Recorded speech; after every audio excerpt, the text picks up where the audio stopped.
مطہرہ کا، جس میں سادات کے انصاب کے حوالے سے، صحابہ کے انصاب کے حوالے سے، بعد میں اولادوں کے انصاب کے حوالے سے ہمیں بہت زیادہ معاونت اور بہت زیادہ گویا کہ دلیل ملتی ہے۔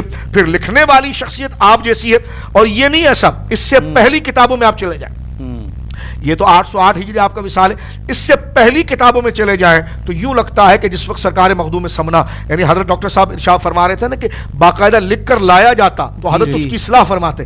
اس کا مطلب اصلاح وہ کر سکتا ہے جس کے سامنے ماخذ ہو، جس کو پہلے سے معلومات ہو، ورنہ تو جو لکھ کر لائے وہی صحیح ہوگا۔ تو یہ اصلاح کرنا، درست کرنا اور ان علوم کے اندر درست کرنا، اس کا مطلب یہ کہ قرآن و سنت اور اجماع، قیاس، اسماء الرجال، علم سیرت، علم اخلاقیات اور علم عمرانیات، علم جغرافیات، ان تمام چیزوں کے اوپر یہ کتاب جو ہے وہ علم کا انمول خزینہ ہے اور گنجینہ ہے۔ سبحان اللہ، سبحان اللہ، ماشاء اللہ۔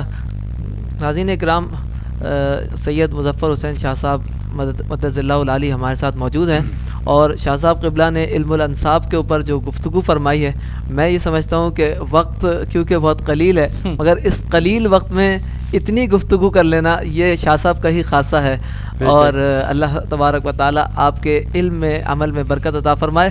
ہمارا یہ پروگرام ابھی جاری ہے، آپ لوگوں نے جو اس پروگرام کو دیکھ رہے ہیں اس کو شیئر بھی کرتے جائیں اپنے لوگوں کے ساتھ، اور زیادہ سے زیادہ لائک اور کمنٹس بھی ضرور کیجیے۔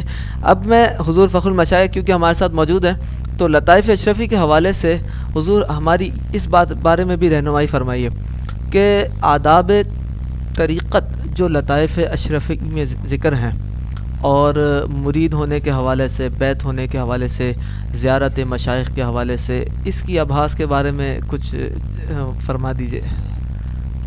اس سے پہلے میں یہ کہوں گا کہ حضرت مناظر اہل سنت نے جو گفتگو فرمائی، تو یہ گفتگو کر رہے تھے، میں یہ سوچ رہا تھا کہ ہم نے جو یہ عشرہ رکھا ہے، اگر ہر دن ہی حضرت کو رکھ لیتے تو یہی کافی تھا۔ بالکل بالکل، ماشاءاللہ اتنی خوبصورت انہوں نے گفتگو فرمائی ہے۔ اللہ تعالیٰ ان کی عمر میں برکت عطا فرمائے اور ان کا سایہ تادیر ہم سب عوام اہل سنت پر قائم و دائم رکھے، اور ان کو حاسدوں کی، دشمنوں کی نظروں سے محفوظ رکھے۔ یقیناً مخدوم سمجھانے کا خاص کرم ان کے اوپر ہوگا۔ بالکل بالکل۔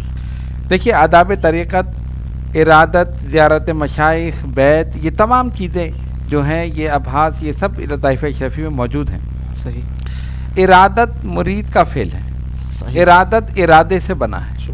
انسان جب بھی کوئی کام کرتا ہے نا تو پہلے ارادہ کرتا ہے، ٹھیک ہے، جب تک ارادہ نہیں تو وہ کام کیسے کرے؟ بالکل۔ تو پہلی سیڑھی جو ہے وہ ارادت ہے، جس کی ارادت کامل ہے وہی سمجھے کہ مرید کامل ہے، اور جس کی ارادت ناقص ہے وہ پھر کامل نہیں ہو سکتا۔ صحیح۔ تو اس لیے سب سے پہلے اس کی ارادت کامل ہونی چاہیے، اور وہ دیکھے کہ پیر کیسا ہو۔ یہ سب لطائف اشرفی میں موجود ہے، متبع سنت ہو، شریعت اور طریقت پر پوری استقامت کے ساتھ عمل ہو، ساری چیزیں اس کے اندر موجود ہیں۔ صحیح۔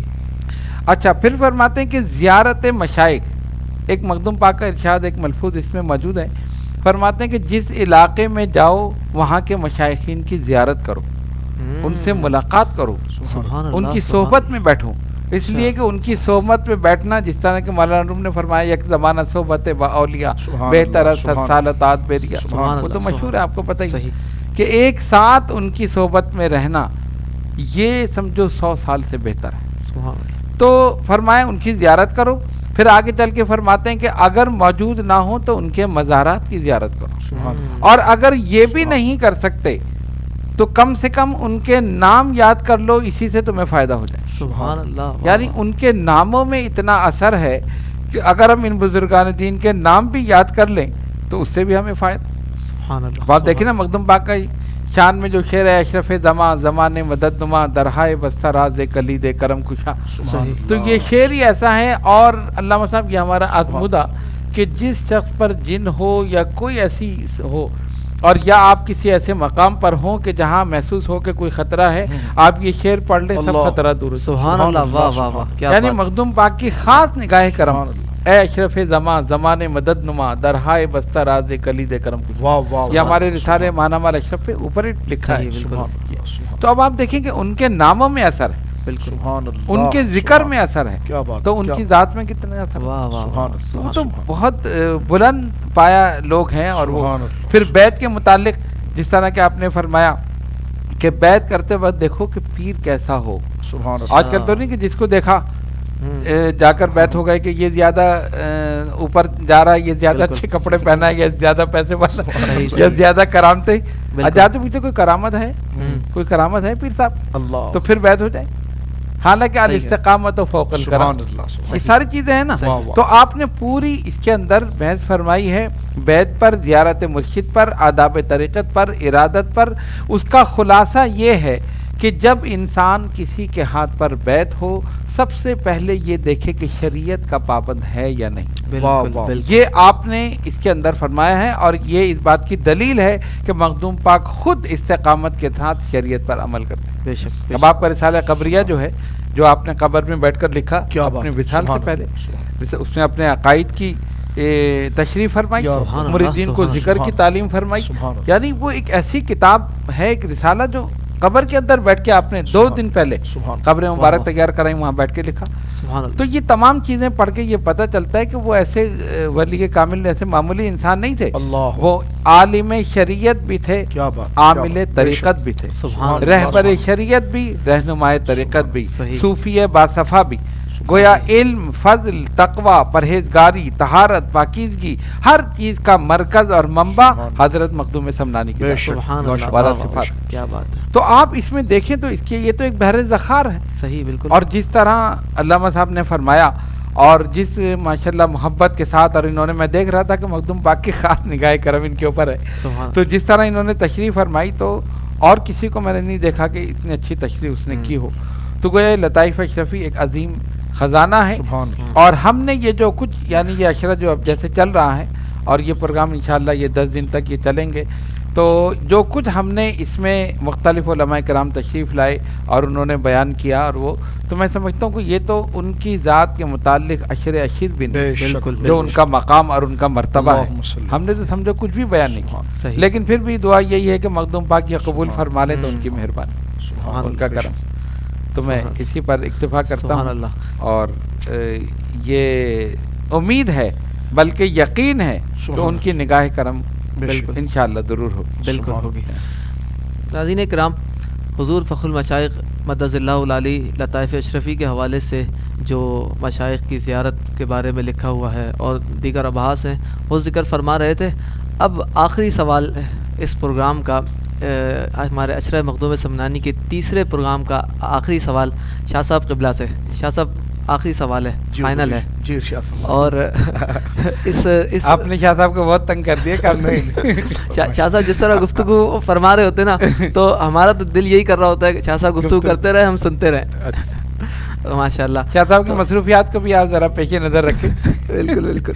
چلیں آپ. تو آج کا یہ آخری سوال شاہ صاحب یہ ہے کہ کلمات شطحیات کیا ہیں؟ جی. اور لطائف اشرفی میں حضور مخدوم سمنانی رحمۃ اللہ تعالیٰ علیہ کے حوالے سے جو کلمات شطحیات لکھے ہیں، وہ عقیدہ جو بیان ہوا ہے، اور اہل السنہ والجماعہ کا جو عقیدہ ہے کلمات شطحیات کے بارے میں، اس بارے میں آپ ارشاد فرمائیں. بسم اللہ الرحمن الرحیم. دیکھیے، یہ بھی بہت معیاری سوال ہے، اور اس بیان میں بھی یہ کتاب بڑی معیاری ہے.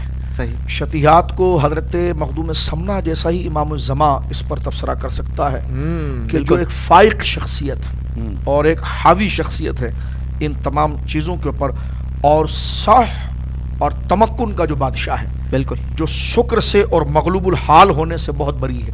یہ اللہ رب العالمین نے آپ کو اس میں بڑا ملکہ و کمال عطا فرمایا ہے.